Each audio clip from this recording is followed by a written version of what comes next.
Alors, comme je l'ai dit tout à l'heure, pour elle aujourd'hui, c'est une grande première. Je vous demande de l'accueillir chaleureusement, mesdames, messieurs, Adja Labib.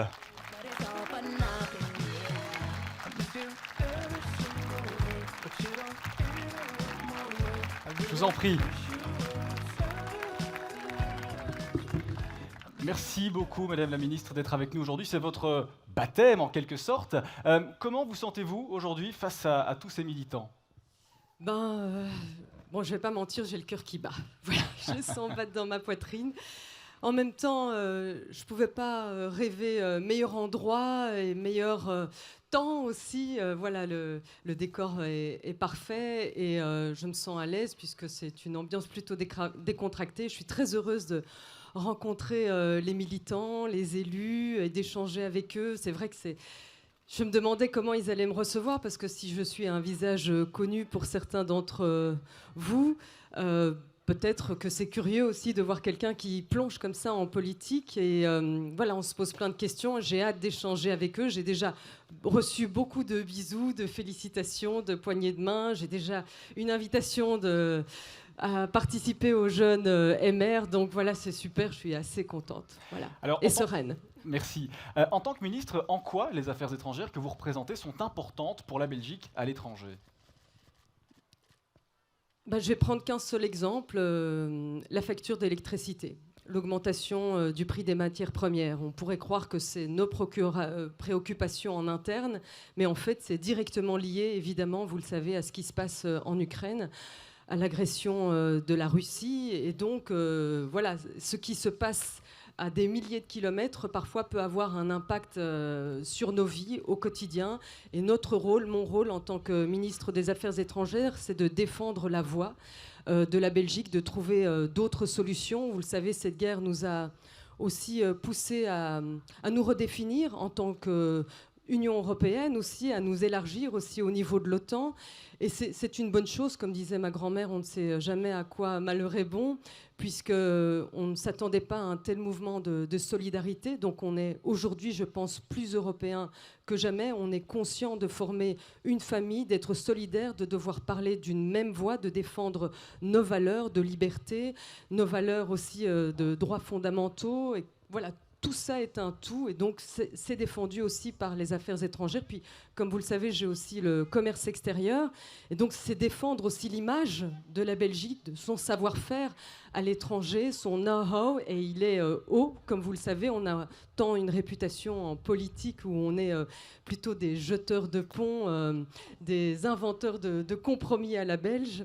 Et aussi au niveau du commerce, on a appris plus que jamais qu'il faut diversifier, par exemple, nos partenaires, tout en restant campés sur nos valeurs fondamentales. Voilà, et donc il y aura par exemple des missions de commerce extérieur très bientôt qui serviront aussi à vendre nos entreprises à l'étranger. Je partirai par exemple à la fin de l'année au Japon, et puis il y a le Sénégal, et il y a aussi l'Australie. Et donc à chaque fois, ce sont des centaines d'entreprises qui participent à ces voyages et qui, on l'espère, trouveront de nouveaux partenaires, puisqu'il faut plus que jamais, vous le savez, diversifier nos partenaires. Alors, au-delà de cette diversification, au-delà du conflit armé aujourd'hui en Ukraine, quels sont, jusqu'à la fin de la législature, vos grands objectifs? Mais je pense que ce conflit, qui est historique, hein, on vit quand même un moment historique, va rester dans nos priorités pour les mois et sans doute malheureusement les années à venir. Avec tout ce que cela entraîne, donc la recherche d'une diversification de nos sources. Le climat sera aussi une priorité. Ça nous concerne tous, aussi dans notre façon de trouver des nouvelles entreprises, des nouvelles façons de faire. La priorité, ce sera aussi la présidente tournante de l'Union européenne. Vous le savez, en 2024, c'est la Belgique qui aura cette présidence tournante. Et la thématique d'ailleurs d'Europalia, par hasard, et ce n'est pas un hasard évidemment, ce seront nos valeurs fondamentales, celles qui sont la base de l'Union européenne. Aussi, on va avoir la Belgique, je l'espère, à partir du mois de novembre et jusqu'en 2025, un siège au Conseil des droits de l'homme. Ce sera aussi encore l'occasion de défendre nos libertés, nos droits fondamentaux. Et aussi, j'ai une pensée particulière pour celle des minorités, du genre aussi LGBTQI+, comme on dit maintenant, et aussi des petites filles et des femmes. Voilà, beaucoup de priorités. Voilà, il y aura beaucoup de voyages et défendre aussi l'image de la Belgique et nos valeurs.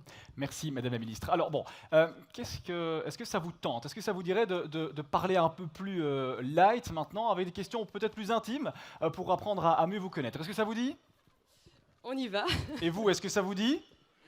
Ah, c'est un grand oui. Alors, première question à l'écran, Madame la Ministre. Que faisiez-vous? Elle devrait apparaître normalement, cette première question. Voilà. Que faisiez-vous lorsque Georges Louis vous a appelé pour devenir ministre? Si je le dis, vous n'allez pas me croire. Ah, dites-nous tout.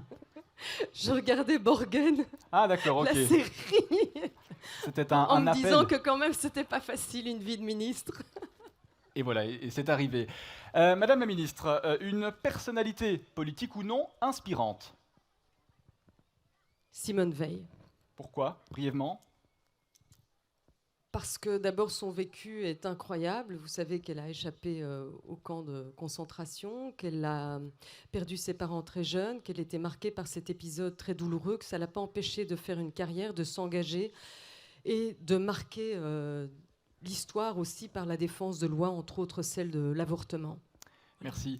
On enchaîne, troisième question. Alors, s'il y avait Droit à une année l'avortement. de votre vie à retenir, laquelle? 2022, évidemment. Ça nécessite une explication ou pas? Je vous laisse savoir pourquoi. Madame la Ministre, le mot de la langue française que vous préférez? Aimer. Aimer. Voilà. Un pays qui vous inspire? La Belgique. Alors, la meilleure occupation durant votre temps libre? Je vais en choisir qu'une seule. Ah, une seule, ouais, si possible. J'adore aller au théâtre. D'accord. Parce que c'est du spectacle vivant et que ce sont des moments privilégiés qui offrent beaucoup de discussions ensuite. Et d'ailleurs, la culture sera aussi une de mes priorités. C'est noté. Alors, avant-dernière question, plus ou moins, le mensonge dont vous êtes la moins fière? Si on peut le dire. Mais je mens jamais, évidemment. Voilà, j'en suis pas fière. Non, il y a un truc... Il y a un mensonge dont je suis... c'est quand on le découvre, évidemment, qu'on n'est pas fier. Et je sais que quand ils étaient petits, mes enfants avaient 2 canaris perruches, là. Et un jour, il y en a une que j'ai retrouvée morte. Et puis après, j'ai été vite acheter une autre. Et puis mon fils avait remarqué qu'elle n'avait pas tout à fait la même couleur. Et donc, j'ai inventé que les perruches changeaient de couleur en fonction du temps. Je ne sais pas si c'est vrai, mais voilà. Et puis après, des années après, ils ont quand même découvert le poteau rose. Voilà. Ah d'accord, ok. Ouais, Ce j'ai ne sera pas la changé 2 révélation fois. aujourd'hui. Ouais. Madame la Ministre, le dernier livre que vous avez lu?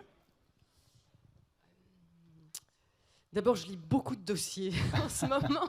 Donc, une ascension de Stéphane Hertmans qui raconte en fait la collaboration. C'est la guerre 40-45 et nous sommes en Flandre. C'est une maison qu'il a habitée en fait, donc qui logeait un collaborateur. Et ça c'est sorti il n'y a pas très longtemps et c'était très bien. Vous le recommandez. On termine tout doucement cet exercice avec la famille. Tiens, on a demandé au public ce que ça représentait. Et pour vous, ça représente quoi la famille? En un mot aussi? Ouais, en un mot.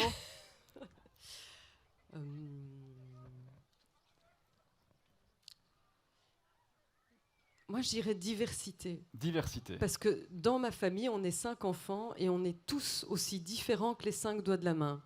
Ce qui veut dire que nos parents nous ont suffisamment laissé de liberté pour qu'on s'invente tous différemment. Donc, voilà. Et le mot de la fin, pour conclure?